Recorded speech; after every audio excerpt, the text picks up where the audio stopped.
Welcome to iRise Conversations with Joan. Welcome to iRise Conversations with Joan. My name is Nwosu, and I'm the award-winning author of the book, iRise, The 10 Secrets to Getting Up When Life Knocks You Down. So a lot of females, and men too, while trying to climb the corporate ladder, end up losing their true identity. The corporate culture somehow has a way of drowning your natural persona and spitting out this version of yourself that you no longer recognize. It often results in getting people hurt, broken relationships, tension in other areas of your life, all in search of a higher job title. In the end, you have to ask yourself the question, is it worth it? This version of myself that the corporate world has created, is this in true alignment with who I want to be? Are you being an authentic leader? Today, we have with us Bernadette Boas. She is the Ball of Fire business success coach, a speaker, a podcast host, and the author behind the powerful, raw, and personal memoir, Shedding the Corporate Bitch, Shifting from Bitch to Rich in Life and Business, which serves as her foundation in everything that she does in her work and in her life. She leverages her 25-year corporate savviness with her entrepreneurial spirit, personal lessons, blessings, and how-to tips to inspire, educate, and entertain individuals to shed their bitches of fear, insecurity, and doubt so that they can create riches in their business and the life that they deserve.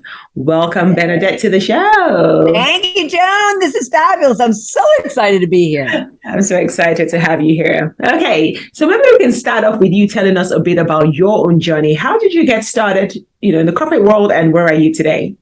Oh, wow. All right. So I'm a Philly girl, grew up in Philadelphia with 11 brothers and sisters. So yeah, that's the reaction for most people. But it explains, Joan, everything about me, which people will figure out very quickly. So that's really important because it does ground me in everything and every aspect of who I am. But more importantly, we had to go to work early. I started working and earning money like at 10. And I got into retail at a very early age. I actually kind of lied about my age to get a gift wrapping job in a department store kind of close to the house. And my parents were good with that. And I was earning my own money. And if you wanted anything special, you had to earn your own money. Mm-hmm. I was given everything I ever needed. But if I wanted those, I'm aging myself here, but if I wanted those hush puppies or if I wanted those bell-bottom jeans, they weren't buying them. So I went to work very early in retail. So that kind of made me, by the time I got to college, pretty much an expert already in retail. So that I was in corporate while I was in college. And so I kind of was quickly introduced to the corporate world and I loved it. And at the same time, my father of 12, along with my mother, he kind of ran our house like a corporation. There was functions, there was roles, there were systems and processes. I mean, how else do you manage 12 crazy people? Mm-hmm. And so that introduction to corporate also introduced me to what I already was familiar with, which was I have 6 brothers and I have 5 sisters. That's really key because my father didn't treat us any differently than the guys. So when I got into corporate, I didn't kind of have this veil of feeling like I was discriminated against because I was a woman. I just didn't see gender. Because of the fact that I grew up with men all around me all the time and I had to stand my ground. I had to fight for what I wanted, so forth and so on. So I stayed in corporate for quite a while, as you mentioned, 25 years. And I was fortunate enough to have some great mentors that brought me along and that elevated themselves as I was also contributing to them being elevated as well. So I stayed in corporate. Absolutely loved it. Thought I'd be like the CEO of a, global conglomerate. Mhm. Uh, and yet that all fell apart in late 2007, that Monday after Thanksgiving when, you're kind of hungover coming into work, but you're all excited because the holidays. And I was excited about the projects I had going. And yet by 8:30 that morning, I was standing in the middle of a parking lot with a pink slip in my hand. Now, I had a very significant role. I was like a chief knowledge officer / VP. And here I was with this company for 12 years, and I was mentored by my boss for those 12 years. And as he elevated, I elevated. And yet here I was being let go. Yeah. So I had to go on, just as to the subject we're talking about today, I had to go on a journey, which we can get into more of that. But I had to go on a journey to figure out why the heck. I'll be careful not to throw too many bombs out there. Yeah. But I had to go on a journey to really figure out, like, what the heck am I doing standing in the middle of a parking lot with a pink slip in my hand and one single box of my 25-year career. And so that journey took me into, as I was going on that journey, I did decide I wasn't going back to corporate. There was obviously something, out of alignment between myself and corporate. Didn't know it yet, but something told me that something was out of alignment and therefore go in a different direction. So I started my coaching consulting business very, very quickly in early 2008. And was, despite the recession and everything, have built a very successful coaching and consulting business. So that's really kind of my journey from being that corporate executive to that entrepreneur. Thank you. So I couldn't help but chuckle when you said that there's just something about corporate that did not align with you. And I find that a lot of people, and that's why we have a lot more suicides on Monday morning. So a lot of people really, there's something about the corporate world. So what do you think? Is it just toxic? Is it just the nature of corporate? Is there a way that people can protect themselves against this toxic culture? Yeah. One, I would tell you, it's not toxic unless you allow it to be toxic. Okay. And I certainly didn't become, as my book title that you read, I didn't become that corporate tyrant because of the fact that I didn't think I could, battle it out against, the men and the women. Mm-hmm. And that I didn't do it because I thought I wasn't skilled enough to advance on my own. I did it. It was a sad excuse. I take full responsibility for it because when I did leave my family of 14 and my middle class upbringing, I went to school down in South Florida and in Boca Raton, Florida. And Boca Raton is very affluent and so I was going to school with these, we were all kids at the time who had a lot of money, who really didn't want for anything, who, had glamorous looking lives, driving limousines to school or out on the Friday night. I dated somebody that flew a helicopter into school every Monday morning. I mean, and here I am like wearing hand-me-downs unless I was able to get those hush puppies and bell-bottom jeans. So, I kind of saw how they went about using their money and not even their position and power, because most of them were kind of house poor. Okay. They showcased their money, but they really didn't have a lot, to kind of, fall back on. But I loved the fact that they kind of were nasty because they used their money to get what they wanted, whether it was as college kids, front of the line, getting into a club or, getting getting, kind of the special treatment at an event or whatever the case might be. So I saw that behavior. I didn't like it, but I saw that it got them what I wanted. Yeah. And so I think we can't blame corporate 100%.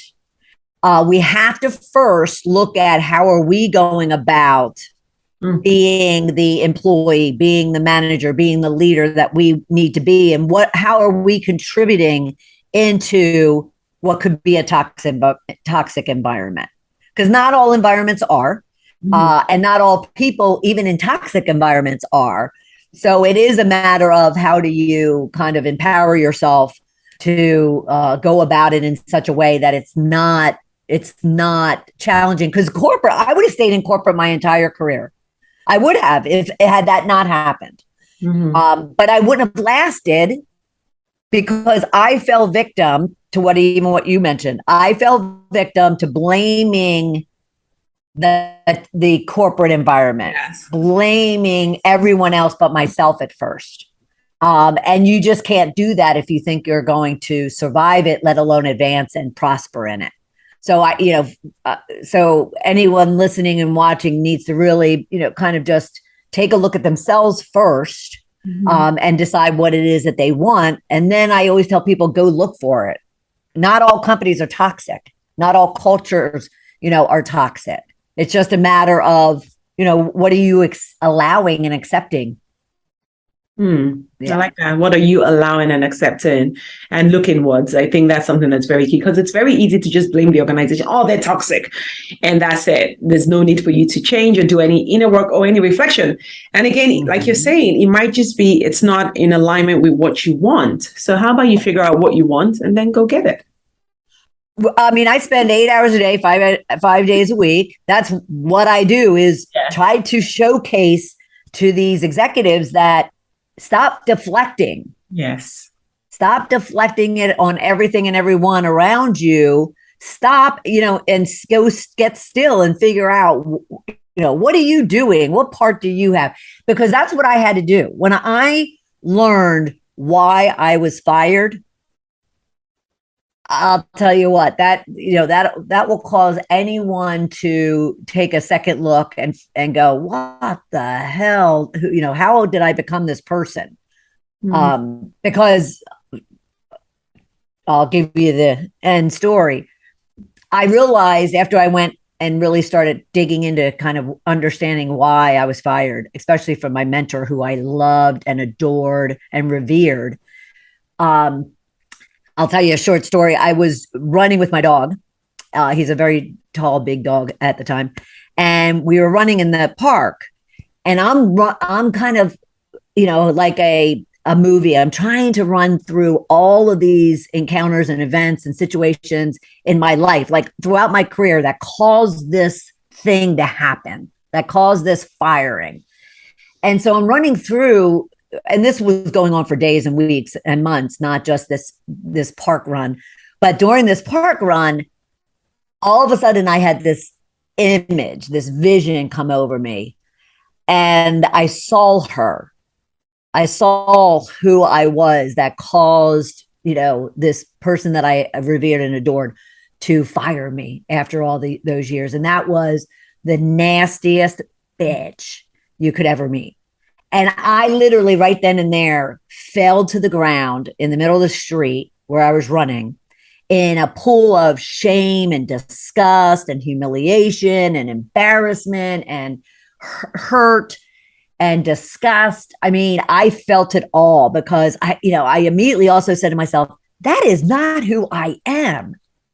It's not who I am. So, and then that's why I had to figure out why did I become her? And then how do I get rid of her? Like, how, and I immediately, right then and there decided, like I did my decision on not going back to corporate, I immediately decided I was changing. And so for anyone who says people can't change, I can't change, and everything in between, I'm here to tell you, you could absolutely transform 100% of who you are if you want to, if you want to. Thank you for sharing that story because a lot of I was in that situation years and years ago. I became this really nasty person. I wasn't fired, but I quit. And when I quit, they had a party. Thank God she's gone. And I just thought, that's not who I am. I gotta make sure everyone gets the job done. And so a lot of, especially women, we get stuck in this rat race where we're trying to achieve, we're trying to rise to the top, we're trying to build our careers, that you end up losing yourself and you become this nasty person who throws people under the bus, whose only focus is, I need to get ahead, I need to get promoted. So I love what you're saying about, think about what role you play. Look at yourself, really go inwards and figure out, who are you? Is that who you truly are? Is this who you want to be?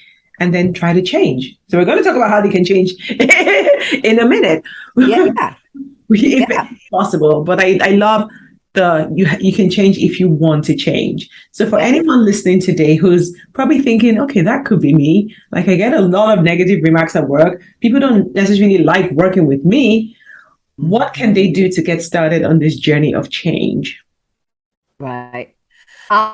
Well, you kind of mentioned it already, as I might have as well, is you need to start doing some self-reflection. You need to start asking yourself very difficult questions. Because if people are making comments, like you were saying, making negative comments about you and saying that they don't want to work for you and throwing parties for you, and I'm sure there was a party thrown for me too. I'm sure of it. I'm sure of it. In multiple cities around the world. I am sure of it. You have to kind of say, okay, that's not other people. That's not the cause of other people. That's something I'm doing, and I might be totally unaware of it, which is a key aspect. And I could be totally, it could be happening unconsciously, even subconsciously, but it's happening. If someone tells you you're being nasty, they're not saying it just for the heck of saying it. And so, as opposed to deflecting it, which, if anybody, goes through their performance reviews, it's not easy hearing hard feedback. It's not easy. I mean, even the most confident person, and I consider myself extremely confident and empowered today. I wouldn't sit there and get defensive. I would sit there and just sit back and say, okay, I need to reflect and consider this and figure out what within me is causing it. Why am I projecting the way I'm projecting, whether that's in words and actions and behaviors and attitude, and really, kind of dig deep. So I always share with my clients that there's, a whole list of questions I'll give them as part of that. But even if you start with a couple of the ones you mentioned, who are you? People, when I ask that of people, they're like, oh, well, I'm married and I have 3 kids. And I'm like, no, that's not who you are. I said, but who are you? Like, what do you stand for? What do you believe in? What turns you on and what pisses you off? So really understand and dig deep and journal. I have 6 of them, right at my feet, and for different purposes. And, and just scribble it out and just really reflect on it. And then, so who am I? Who do I want to be? That was the question I sat with a good part through my own, what I call excavation of my soul. That's what I call that time. That's what I call that time period. I had to rip apart everything I knew about myself and throw it up in the air and kind of catch what I wanted to, and let go, what I call shedding the rest of it. So who am I? Who do I want to be? And then the big one, and when I say, who do you want to be?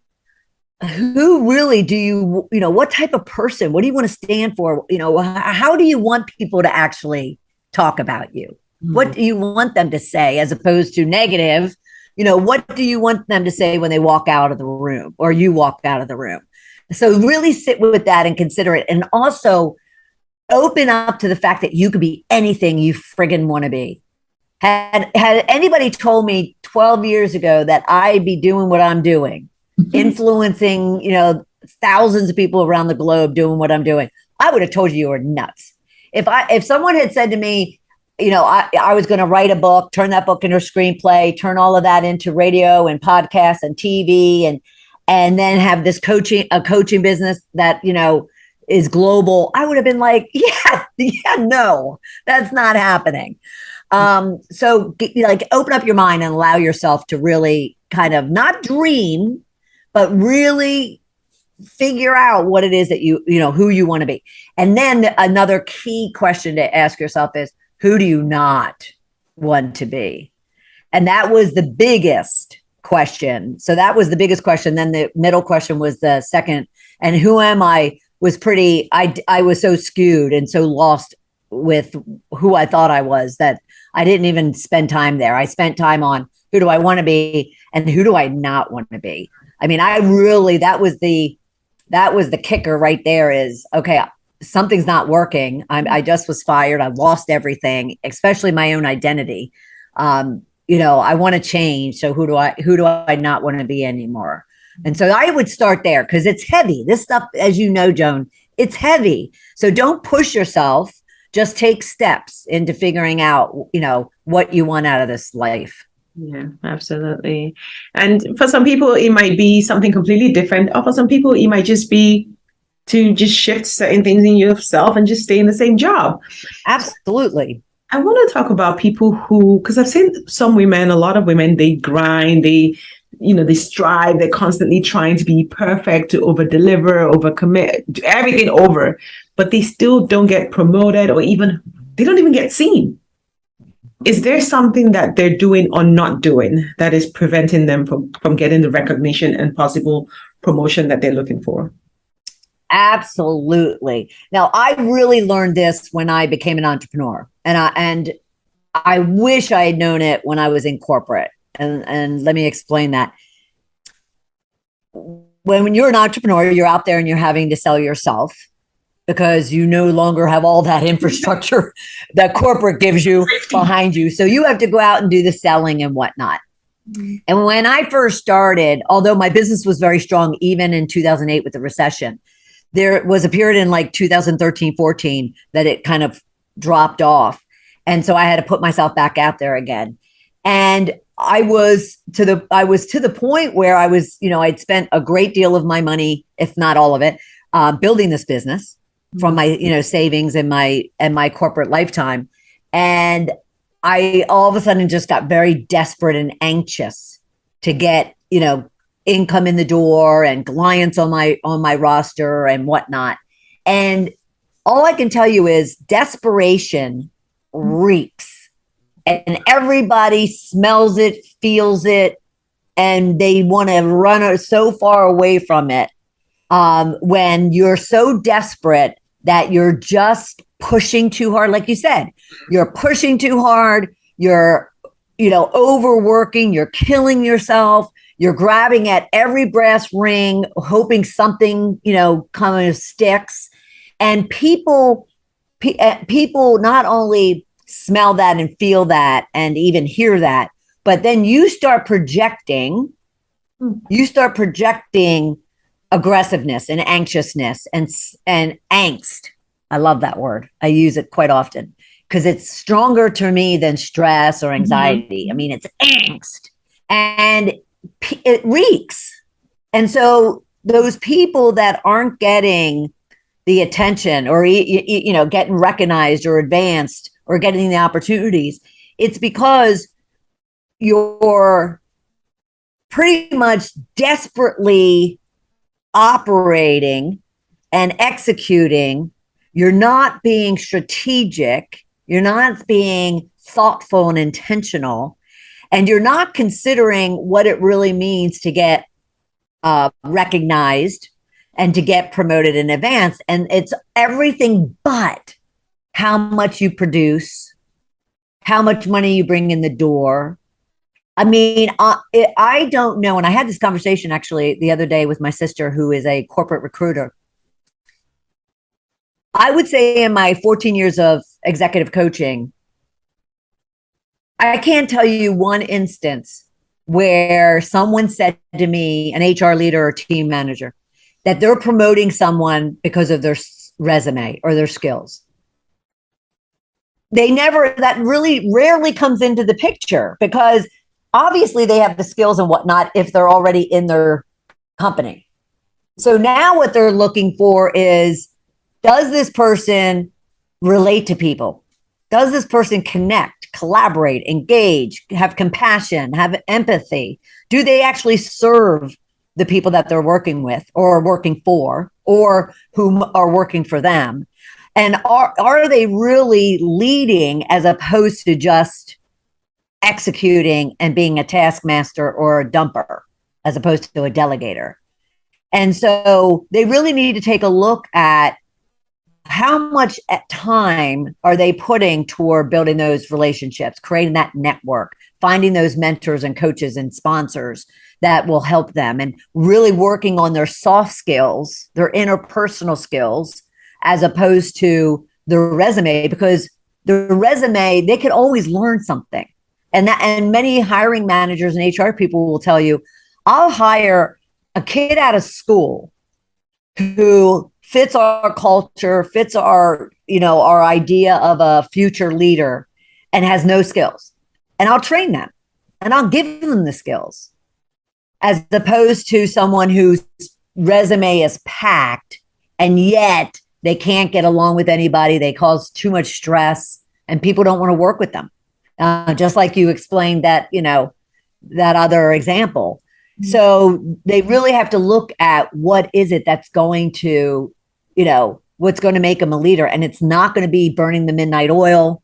It's not, and trust me when I say I did all those things and I still landed out in a parking lot with a pink slip in my hand. Wow. And not to say anybody here is who may be dealing in that way of operating. But what I'm here to tell you is stop right now and really, talk to people, ask your boss, ask people around, kind of what you could do to really be recognized and rewarded for the work that you're doing, but because you have all these other skills. Mm-hmm.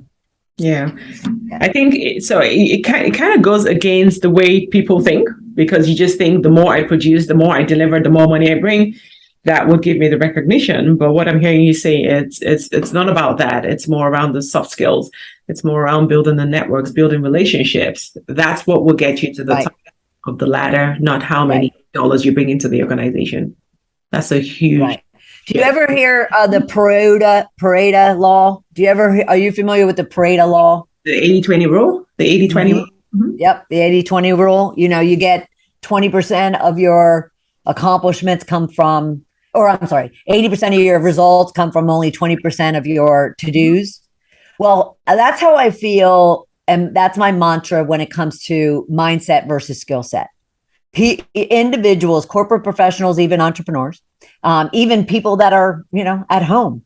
Everyone should be spending 80% of time on their mindset and only 20% of their time on skill set. You can always learn something. You can always learn a skill. You're not always going to become very self-aware, have a high EQ. I really don't use that term a lot. It's more just, you're going to have a lot of self-awareness and self-understanding and empowerment,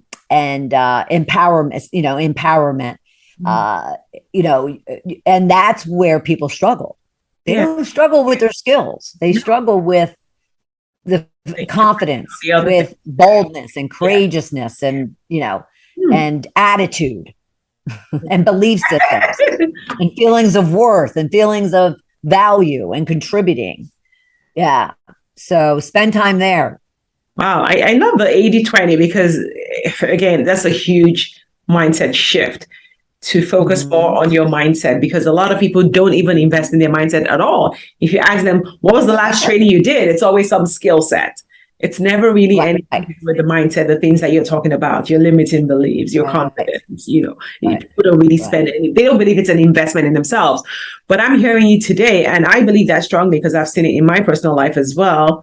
It is 80% mindset. You need to focus on building your mindset, and the rest will follow. People buy for. Well, let me put it. They don't buy because you're right. best. Right.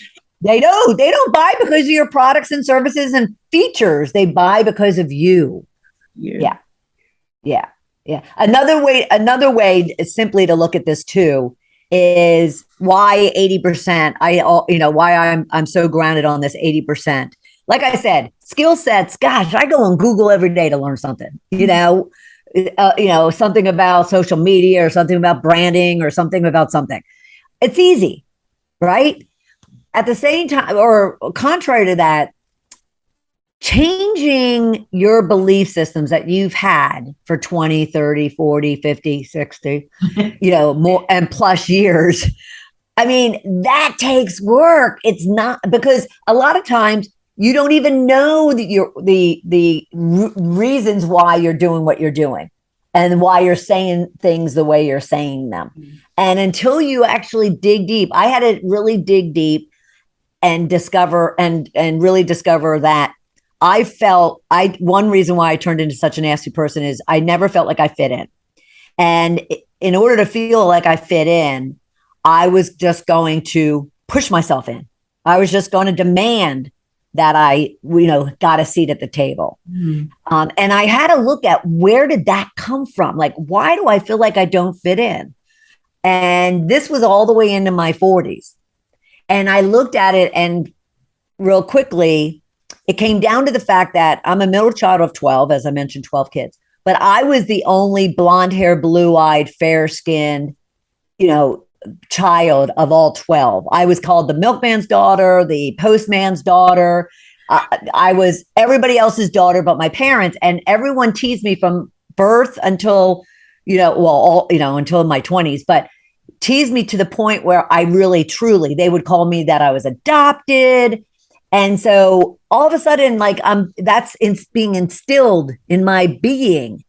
And I did go to my mother when I was 10, crying, going, Mom, am I really adopted? Am I really not a Boas?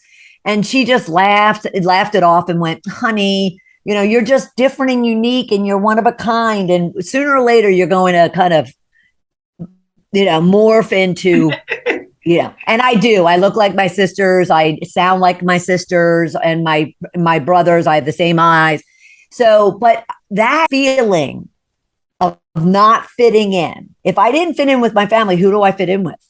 That stayed with me until I actually excavated that and discovered that within myself and looked at it and said, oh my God, this is so not true. I've always had huge groups of friends. I always were welcomed into the jobs that I had. I also was welcomed out, but I was welcomed in. And, and so I kind of proved to myself that it wasn't true, but I had to figure out where it came from first. And so corporate people don't want to, going back to your comment about, they just don't invest in themselves, especially senior managers. They don't want to get into all the woo-woo stuff. Yeah. They don't want to acknowledge that we have to have emotions and we have to recognize we have emotions. And I always talk about the fact that we're not robots. We're not robots anymore. It used to be that way. Leave your emotions at the door. Yeah. Is what the common, theme that was always stated. And we're not robots. We have to recognize as leaders, if we're true leaders, we have to recognize that ourselves and our people around us, they have emotions and they're bringing them into the workplace, and we have to deal with them. And to deal with them, you have to be open to developing them.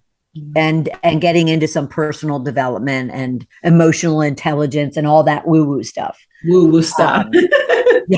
Yeah.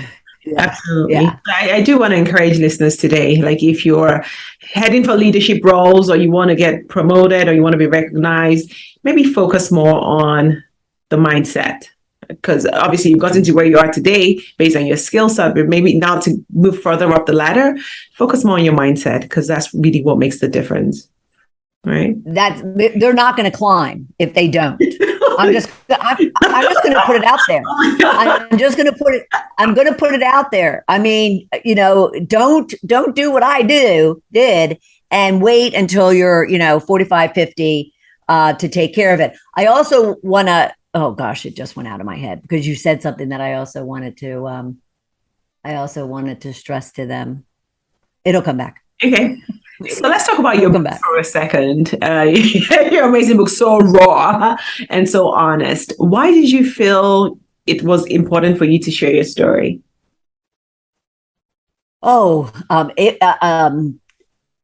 yeah, maybe God. It just, I mean, I was convinced. I mean, it wasn't even a question. When I realized that, I lived, 25, 30 years being this extremely nasty person that wasn't who I was, and it affected every aspect of my life. I would say it was why I was single. I still am, but why I was single, why I couldn't hold a relationship, friendships, why I was, ultimately realizing that how miserable I was, despite the fact that I had beautiful things around me. And I've been very blessed materialistically. But when it came to the intangibles, the things that are actually important, the real riches in life, I just was devastated. And so it wasn't even a question. Now, I am a journal writer. I've been journaling since I was 8. My father taught me, to journal. So I knew I was going to write anyway. So through my excavating of my soul, I wrote and wrote and wrote and wrote and wrote. And then I started sharing my story at this entrepreneurial incubator that I was a part of. And someone said, you should write a book. Well, actually what happened was I was sitting at a lunch and I won't tell you the whole long story. And a woman said to me, I missed your snap. I missed your introduction. Would you mind sharing your introduction? And I said, yes, I do mind. And she's like, and I just started bawling. And she's like, oh my God, what's wrong? She's like, oh my gosh, what's wrong? What's wrong? Now, I had been there for like 7, 8 days, going from 6 a.m. to midnight. I was friggin' exhausted emotionally, mentally, physically. But the real reason why I said to her, I said, I just can't. I said, recently, or I've been working on shedding my corporate bitch. Or no, I didn't say that. I said, I've been recently working on shedding the bitch within me. And I'm really happy now, but I don't know what to do about it. Mm-hmm. And she kind of looked at me, and as I'm like bawling my eyes out, she's like, that would be a great book. And I'm like, and which I'd already knew I was going to write something. And I said, what? And she's like, shedding the corporate bitch. That would be a great book. Wow. So, yeah. So I give her credit all the time. For doing Cassie Parks, all the time for that, because it created a whole platform, that I do. And so I had to write the book so I could share my story. And it is a lot about my backstory. And it does give tips and advice and observations and insights. Currently, I'm working on the sequel, because the number one question I get is, all right, so you've changed so dramatically, and you talk about this shift to riches formula that you went through. I recognize that there was like 5 stages: discover, confront, and shed, so you can create and accelerate. And so I've been asked for 10 years, can you kind of share that with us? Mm-hmm. And that's what I coach on. And that's how I go out and do training and speaking based on the shift to riches formula. But I've never really compiled it into a book. So I'm working on that right now. Oh, that's amazing. That will be a great book to read, because, like you said, once people shift, then it's like, okay, so where's the reward for all this shift, for shedding the bitch and creating your true self and the life that you truly want? Okay, so let's talk about chaos, because when you were mentioning about, you were bawling your eyes out and you didn't know what to do next, you had someone, but not everybody has someone. So for a lot of people who are feeling the chaos in their life right now, maybe you're just like, okay, I'm not aligning with corporate. I'm so confused. I don't know what to do. There's so much chaos.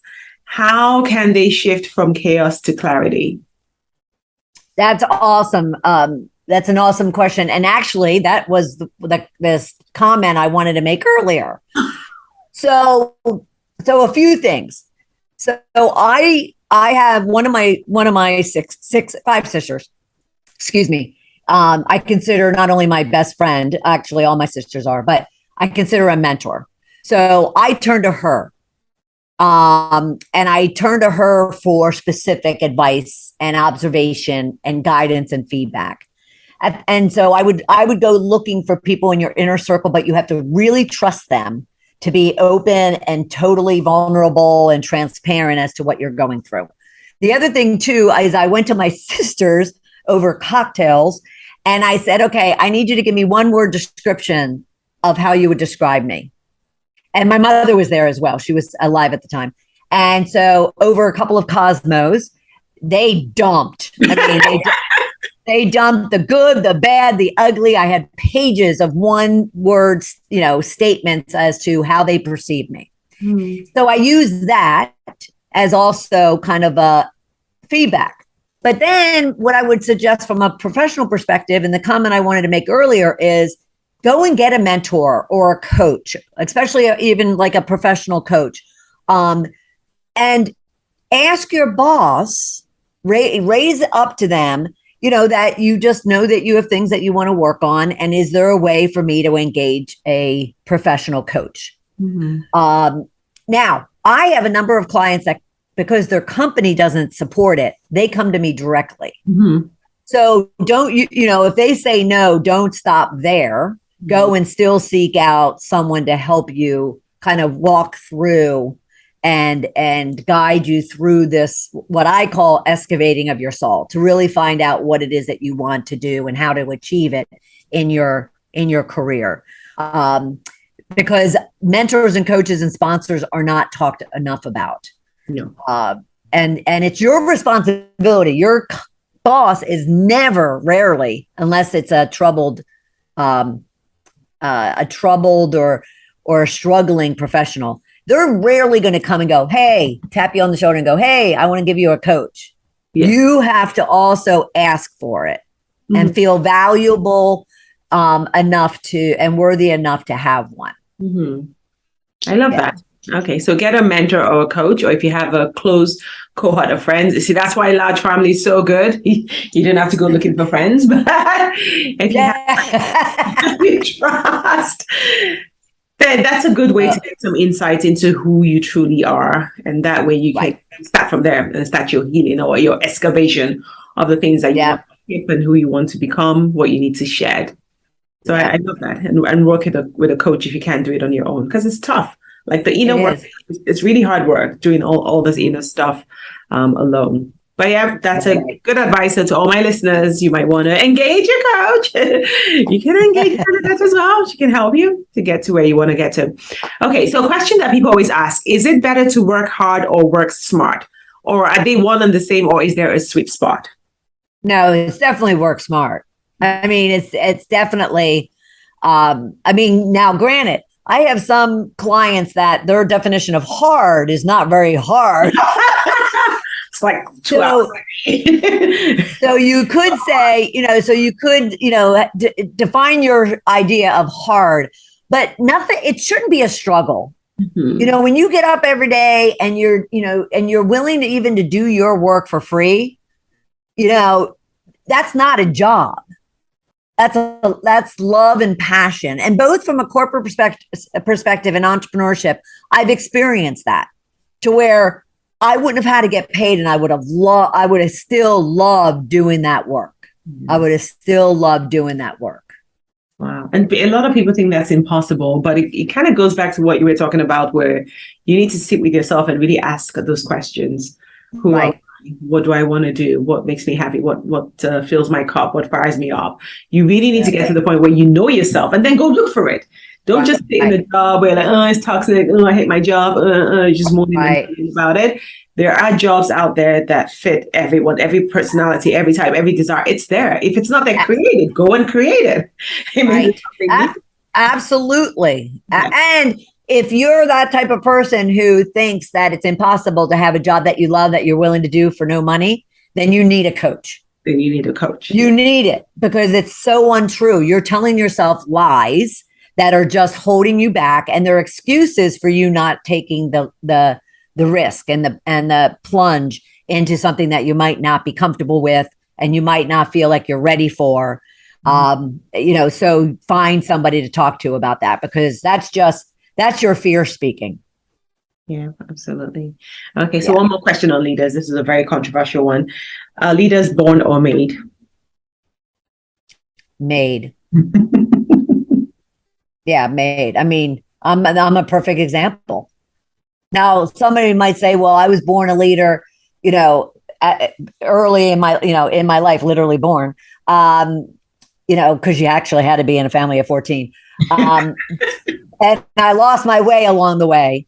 But you can certainly, and I've worked with them. I've worked with individuals over the last 14 years who were walking out the door, according to their, bosses and HR people, because they just weren't leaders and they didn't have some innate qualities of a leader. And I feel it's so unfair not to give them every resource and every opportunity to shift that. Mm-hmm. And an executive coach or a life coach or whomever is one of those resources that should be provided to somebody, because everybody has the potential to be a leader if they choose to and if they do the work. Absolutely. I love it. Everyone has the potential to be a leader. So who are the type of clients that you work with, and how can people work with you? How do you work with your clients? I work with corporate professionals, pretty much middle management to senior level executives, often high potential, that are struggling to be true powerhouse leaders. Mm-hmm. At the same time, they could be just advancing current powerhouse leaders who just need more polish and more work when it comes to their leadership style. So I work pretty much one-on-one. I have worked in small groups and teams, but when it comes to teams, it's from training. I do a lot of assessments, and I have a couple of frameworks and models I use from a team training and development perspective. I'm a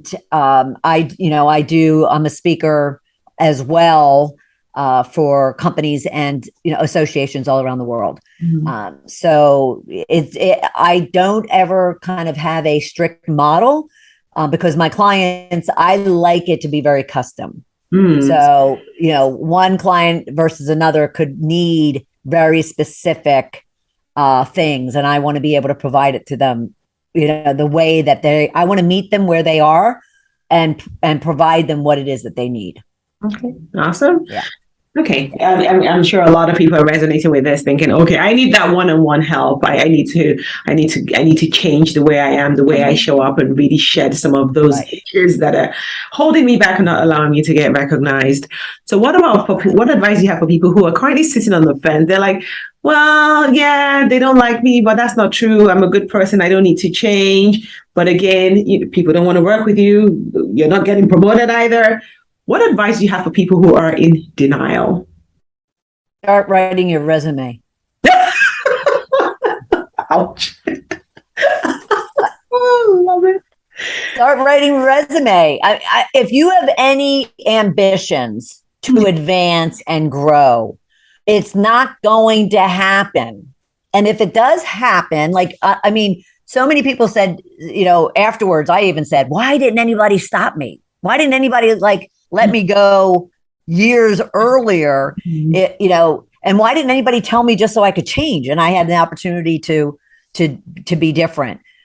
So some are fortunate to get along with it. I mean, I'd be fooling anybody to say that there aren't some nasty people that are in senior manager roles right now all over the world. But at the same time, ask yourself, am I happy? Am I fulfilled? Do I like getting up in the morning? Or do I, hit that snooze button constantly? Why be miserable? Why be unhappy and unfulfilled? Why feel like you're not valued and contributing? Why even live like that? I'll often say to people, you have one life to live and it goes really, really, really fast. Trust me, I'm 60. I was 20 just yesterday. And, where did all these years go? So why? Don't sit on the fence. If you're sitting on the fence, you're just going to get a prod up your butt. Mm-hmm. Get off that fence and do something, because you don't want to be miserable in your life. It just goes too fast and it's gone before you know it. So do what you can to find the joy and the happiness, either where you are or if it's somewhere else. Just get comfortable being uncomfortable. I love that. Get comfortable being uncomfortable. That is a way to end the show. Thank you so much, Bernadette. So many words of wisdom. I'm sure my coffee. You're welcome. Oh, yes, yes, yes. This is me. This speaks to me. Yes, we all want to get to the top, but do it the right way. Make sure that you're always asking yourself, am I happy? Is this who I want to be? Is this truly a reflection of who I truly am? Not because the environment or the work the ladder I'm trying to climb has led me to become this person that I no longer recognize. Thank you so much for being here with us today, Bernadette. Thanks for having me, Joan. I loved it. It was so much fun. Well, that's all we have for you this week on iRise Conversations with Joan. I will see you same time next week. Thanks for listening.